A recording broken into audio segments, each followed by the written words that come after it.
الحمدللہ رب العالمین والصلاة والسلام علی سید الانبیاء والمرسلین اما بعد فاعوذ باللہ من الشیطان الرجیم بسم اللہ الرحمن الرحیم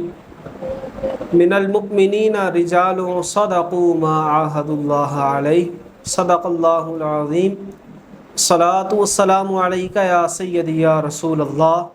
وعلی آلک و اصحابک یا سیدی یا حبیب اللہ۔ اللہ تبارک و تعالی نے قرآن کریم میں مؤمنین کی کئی صفات کو بیان فرمایا ہے، اور اللہ تبارک و تعالی نے مؤمنین کی ایک صفت یہ بھی بیان فرمائی ہے کہ وہ رب تعالی سے کیے ہوئے عہد کو سچ کر دکھاتے ہیں،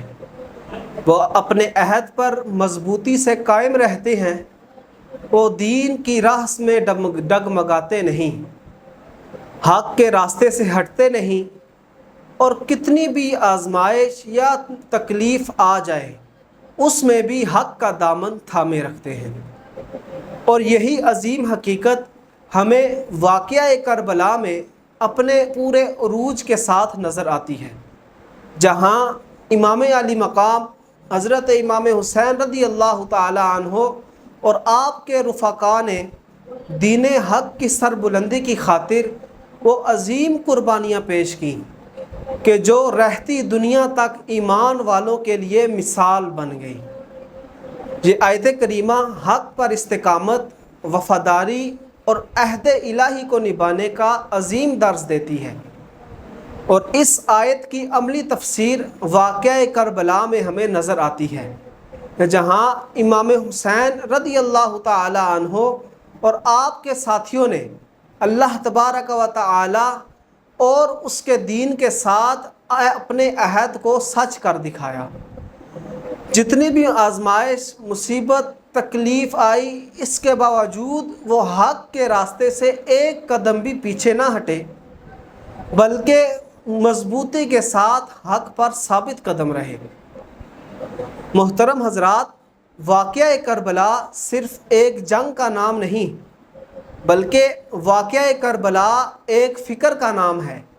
کہ جہاں امام حسین رضی اللہ تعالی عنہ نے 72 ساتھیوں، جانثاروں، بھائیوں اور ننھے شہزادوں کی قربانی دے کر رہتی دنیا تک کے لوگوں کو یہ سکھا دیا، یہ بتا دیا کہ جان تو جا سکتی ہے مگر ظالم کے آگے سر نہیں جھک سکتا۔ آئیے اس محرم الحرام کے بابرکت اور محترم مہینے میں یہ عہد کریں کہ اپنی زندگی میں سچائی، وفاداری، انصاف اور قربانی کا جذبہ پیدا کریں۔ چاہے جتنی بھی مصیبت، آزمائش یا تکلیف آ جائے، صبر کا دامن ہرگز نہیں چھوڑیں گے اور حق کے راستے پر مضبوطی سے قائم رہیں گے۔ اللہ تبارک و تعالی سے دعا ہے کہ اللہ تبارک و تعالی ہمیں اس پر عمل کرنے کی توفیق عطا فرمائے اور صبر سے کام لینے کی توفیق عطا فرمائے۔ آمین بجاہ النبی الامین۔